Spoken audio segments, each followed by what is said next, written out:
नमस्कार, मी पंजाब डक. उत्तर महाराष्ट्रामध्ये नंदुरबार जिल्हा, धुळे जिल्हा, जळगाव जिल्हा, नाशिक, येवला, निफाड, त्याच्यानंतर संगमनेरचे काय आले, श्रीरामपूर, त्याच्यानंतर कोपरगाव, त्या भागातले बरेच फोन आले की आमच्या भागामध्ये पाऊसच नाही, तुमच्या तिकडे पडतोय, फक्त पिकांना पाहिजे तसाच पडतोय. तर मग पाऊस कधी येईल?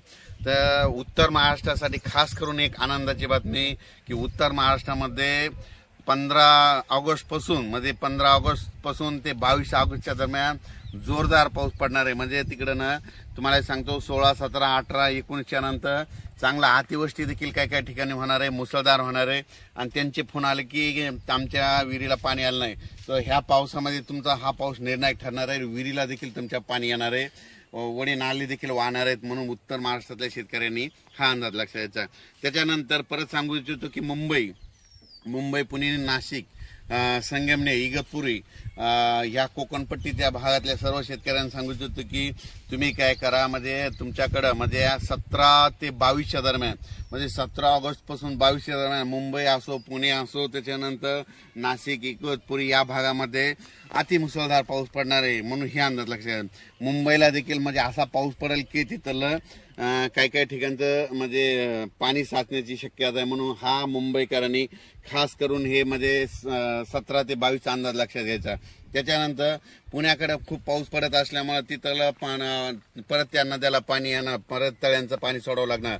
त्याच्यामुळे परत पूर परिस्थितीमध्ये सांगली, कोल्हापूरकडे तिकडे परत पूर परिस्थितीला सामोरं जावं लागणार. म्हणून तिकडे देखील नद्याला पाण्याला पूर येणार आहे. म्हणून हे अंदाज सांगली, सातारा, कोल्हापूर या शेतकऱ्यांनी लक्षात घ्यायचं.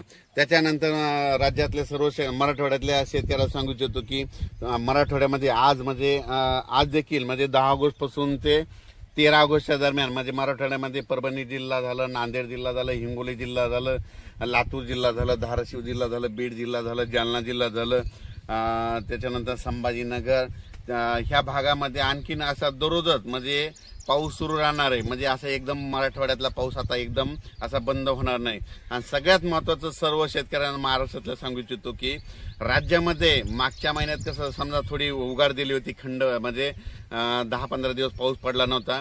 तर हे ऑगस्ट महिना संपूर्ण पावसाचाच जाणार आहे, याच्यात उघाड भेटणार नाही. म्हणून शेतकऱ्यांनी काय करायचं, जशी वेळ भेटत तर काय होणार आहे की सकाळी 9 ते दुपारी 2च्या दरम्यानपर्यंत थोडं हवामान कोरडं राहील, ऊन पडणार आहे. तितक्यामध्ये तुम्ही काय करा, ह्या 14 तारखेपर्यंत शेतकऱ्यांनी कामं करून घ्या. कारण की 15च्या नंतर राज्यातला पाऊस वाढतच जाणार आहे. 15च्या नंतर परत सांगायचं तर पूर्व विदर्भ म्हणजे 16 तारखेपासून तर 22 तारखेच्या दरम्यान पूर्व विदर्भात देखील खूप मोठा पाऊस राहणार आहे. म्हणून पूर्व विदर्भातल्या 6 जिल्ह्यातल्या शेतकऱ्यांनी हा अंदाज लक्षात घ्यायचा. म्हणजे नागपूर, वर्धा, भंडारा, गोंदिया, चंद्रपूर, यवतमाळ, त्याच्यानंतर वाशिम, हिंगोली, त्याच्यानंतर बुलढाणा, अकोला, अमरावती या भागात देखील म्हणजे ह्या 16 ऑगस्ट पासून म्हणजे 15 ऑगस्ट ते 22च्या दरम्यान चांगला मोठा पाऊस पडणार आहे. वडे नाले वाढणार पडणार आहे. शेतीचे कामे करून घ्या. कारण की राज्यात 15 ते 22 म्हणजे 14 ऑगस्ट पासून ते 22 ऑगस्टच्या दरम्यान जोरदार पाऊस पडणार आहे. म्हणून हा अंदाज लक्षात घ्यायचा. अचानक वातावरणात बदल झाला तर उद्या लगेच मेसेज दिला जाईल. धन्यवाद.